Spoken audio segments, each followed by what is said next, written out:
Otep à tous, bienvenue sur la chaîne des panafricanistes par essence, par conviction et par excellence. Celle des citoyens kémites par nécessité et obligation de combat. Nous sommes une chaîne qui n'est guidée que par nos ancêtres et rien que par les ancêtres qui appartiennent à l'égrégore du monde noir. Par conséquent, nous ne croyons en aucun Dieu venu de l'étranger. Toutefois, cette vidéo n'est aucunement destinée à inciter à la haine ou à la violence, car nous menons un combat qui est d'abord et avant tout spirituel, intellectuel et démocratique.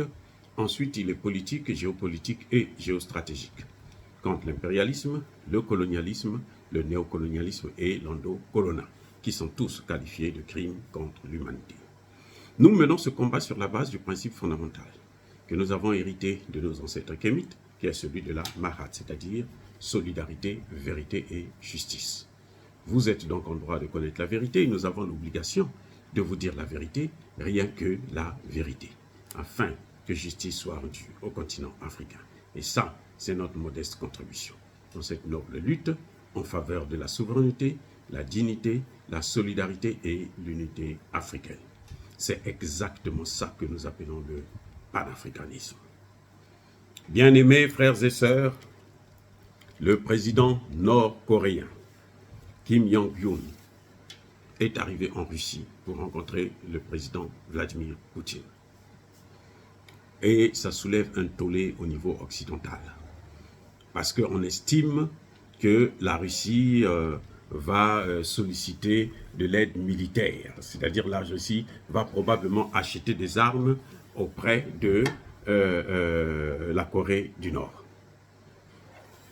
On sait que tous les pays de l'OTAN soutiennent l'Ukraine. Là, on parle maintenant de l'envoi des F-16. Des pays comme le Japon, la Corée du Sud et beaucoup d'autres pays dans le monde, près d'une cinquantaine des États soutiennent l'Ukraine. Mais les Occidentaux ont le toupet de demander à la Russie de ne pas avoir le soutien de l'Iran, de la Chine, de la Corée du Nord, ni même de l'Afrique. Mais comment vous pouvez expliquer cette injustice? Ce sont les Occidentaux qui refusent à ce qu'il puisse y avoir des négociations entre l'Ukraine et la Russie. Et d'ailleurs, si négociation il y a, pour que ces négociations puissent être efficaces, elles ne devraient pas être en dehors, se passer en dehors du territoire russe ou ukrainien. Il s'agit de deux peuples frères, ce sont des Slaves. Les deux là, l'esclavage a commencé avec eux. Ce sont eux qu'on a pris d'abord en esclavage. Donc les Ukrainiens là, qui font le gros dos là, eux aussi ils ont été des esclaves. La Russie n'a jamais oublié ça. C'est pour ça d'ailleurs que la Russie a toujours évité de coloniser d'autres États, notamment en Afrique, la bête noire des Occidentaux. Donc les puissances occidentales ne veulent pas qu'il y ait des négociations. On se dit que la Russie va donner des céréales à la Corée du Nord. Et on trouve ça anormal. On se dit que la Corée du Nord doit souffrir et mourir de faim. Mais attendez, ça dit que, vous savez, quand vous regardez ces choses-là, c'est irréaliste. Vous avez l'impression de ne pas vivre sur cette terre des hommes. C'est comme si nous sommes dans la jungle, en tout cas. C'est la barbarie la plus totale, c'est la méchanceté la plus extrême qu'on n'a jamais vue dans le monde.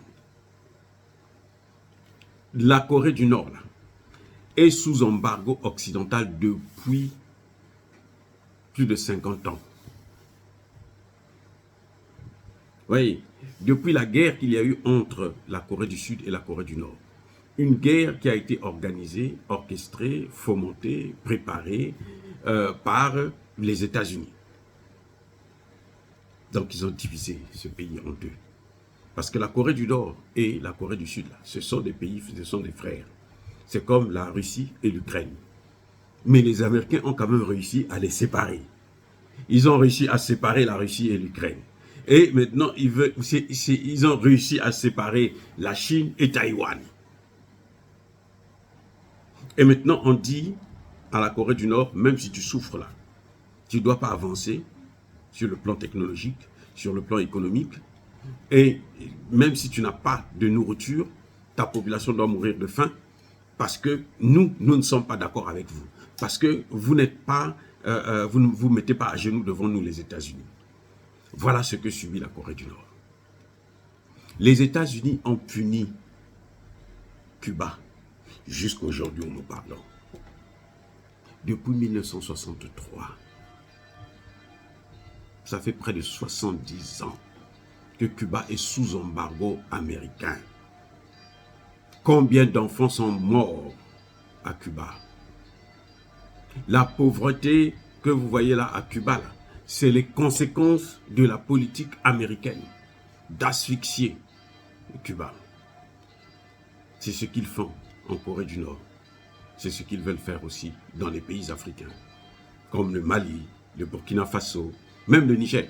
Le Niger, en ce moment, ils ont une base pour contrôler un peu les régions, mais quand ils vont partir, c'est ce qu'ils vont chercher à faire. Parce qu'ils le savent, qu'ils ne peuvent pas rester en Afrique encore longtemps. La colonisation est terminée. L'Afrique n'est pas une menace sécuritaire pour les États-Unis ni pour l'Europe. Quand on parle des immigrés qui se déplacent pour aller vers l'Europe qui est proche de nous, ce sont des gens qui suivent les matières premières que les Européens viennent piller chez eux. Et en fait, nous suivons, quand nous partons dans ces pays-là, nous suivons nos matières premières. On est guidé par l'odeur de nos matières premières qui fouillent vers les puissances occidentales. Mais sans ça, on n'aurait pas besoin de se déplacer. En Afrique, nous avons tout pour vivre bien. Voilà le principe. Mais nous continuons à subir parce que ces gens ont décidé que nous puissions subir. L'Afrique n'est pas pauvre, mais l'Afrique est appauvrie. Bref, je reviens encore sur la question de la rencontre chaleureuse entre Vladimir Poutine et Kim Jong-un, qui se justifie d'abord pour des raisons sécuritaires. Les deux pays ont le même ennemi, c'est-à-dire l'OTAN, et les deux pays sont sous embargo. Donc, ils ont l'obligation de s'entendre. Et la Russie, et d'ailleurs même la Chine, soutient cette politique. La Chine a même commencé avant, sur le plan économique, d'aider la Corée du Nord à sortir de son isolement, de contourner les sanctions. La Chine le fait déjà, pour montrer aux Occidentaux qu'ils ne sont plus les seuls maîtres à bord et que leur règne est terminé. Et c'est ce que la Russie est en train de faire. Même si la Russie doit bénéficier des armes, mais on sait que la Corée du Nord a besoin d'une assistance, notamment en ce qui concerne le lancement des satellites, que la Russie maîtrise très bien.